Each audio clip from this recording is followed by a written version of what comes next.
पहिला तपाईँहरूले यो चाहिँ यसलाई अब एमसिटी भनेर भन्छ है, होरिजेन्टल मेसिन। यो चाहिँ होरिजेन्टल भनेर के हो भन्छ भने यो जेटसुक जो एक्सेस हुन्छ जेड एक्सेस यसरी तपाईँको सिधा प्यासहरू यसरी जेड एक्सेस जान्छ भने होरिजेन्टल भनिन्छ। माथिबाट तलतिर आउनु चाहिँ त्यो भर्टिकल मेसिन।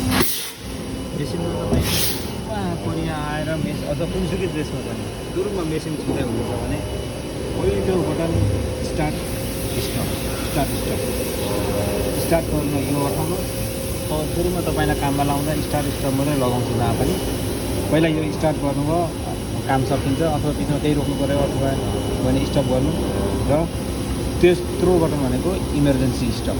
यो भनेको चाहिँ प्रायः अब त्यस्तो आपतकालीन स्थिति आइहाल्यो भनेदेखि मेसिनमा केही समस्या आयो, टुलहरू भाँच्यो, ठुलो आवाज आयो भने इमर्जेन्सी स्टप गर्ने। होइन भने तपाईँ अब प्रायः हामीले अब मेसिन बेलुका ड्युटी सकेर बेलुका छुट्टी हुने बेलामा चाहिँ प्रायः हामीले इमर्जेन्सी सिस्टम हानेर गएर जान्छौँ। यो मेसिनको पावर अन पावर अफ यो भनेको चाहिँ यो भनेको तपाईँको मेसिनको अगाडि स्क्रिन मात्रै अफ गर्छ भने यसले पुरै इन्जिन अफ गर्छ। योबाट सुरु गर्नु। अर्को तेस्रो बटन हुन्छ सिङ्गल ब्लक। यो चाहिँ हामीले प्रायः तिनवटा सबभन्दा बढी चलाउने button start stop single block. Single block भनेको तपाईँको प्रोग्राममा एउटा ब्लक देख्नुहुन्छ नि, प्रत्येक ब्लकमा चाहिँ सिङ्गल ब्लक उठाएर स्टार्ट हाल्नुभयो भने एकचोटिमा एउटा ब्लक मात्र रिड गर्छ। एक लाइनलाई एक ब्लक मान्छ है, एक लाइन प्रोग्राममा। जस्तै यहाँ तपाईँको यो अहिले पहिलो जुन देख्नु भएको छ नि यो एक लाइन हो। एकचोटि सिङ्गल ब्लक राखेर स्टार्ट गर्नुभयो भने यो पहिलो अब एक लाइन मात्रै रिड गर्छ र यो काम सकिए पछाडि स्टप हुन्छ।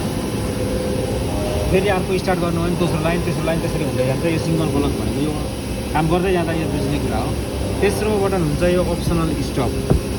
अप्सनल स्टप भनेको यो अप्सनल स्टपमा यसरी बत्ती आउने यो क्लिक गर्नुभयो र प्रोग्राममा यहाँ हेर्नु भने यहाँ यमान छ नि, यो यमान राख्नुको अर्थ चाहिँ तपाईँले यो बटन थिच्नुभयो र अप्सनल स्टप थिचेर, जस्तै अब मैले अप्सनल स्टप थिचिराखेन भने तपाईँको चाहिँ काम सकिएर यो यमान राखेको प्रायः म्याक्सिमम् प्रोग्राममा यमान हुन्छ है।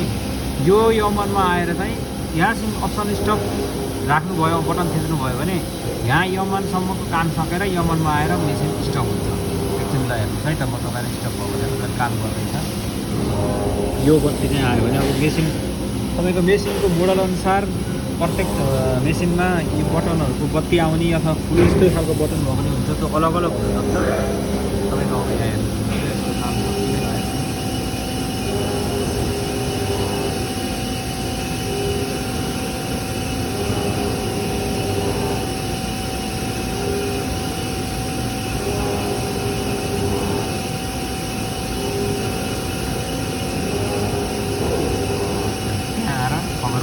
भने हामीले यहाँ यो दबाएको छौँ, यो प्रेस गरेको हुनाले उसले त्यहाँसम्म मात्रै काम गर्छ। अब फेरि त्यहाँबाट जानलाई यो हटाउनु भएन भने फेरि एकचोटि स्टार्ट गर्नु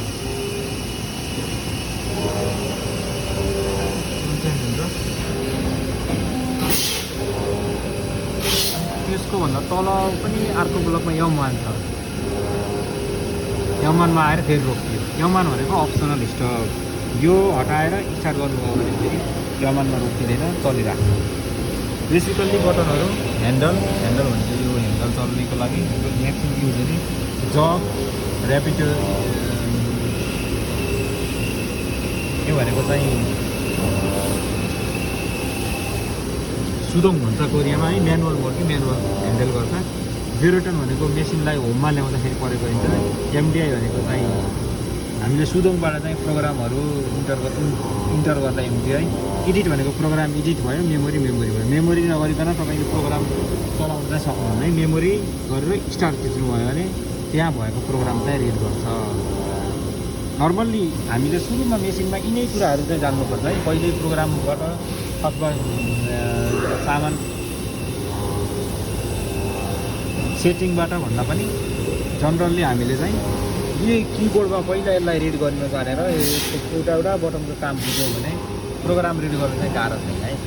ल आजलाई यति मात्रै जानकारी गराउँछ। यहाँ मैले पनि अब भर्खरै सिक्न त मैले धेरै भयो यो काम गरेको त, तर चाहिँ अब यो भिडियो पहिलो भएको हुनाले तपाईँहरूलाई बुझाउन चाहे जति अथवा डिटेलमा बुझाउन सकेको छैन होला।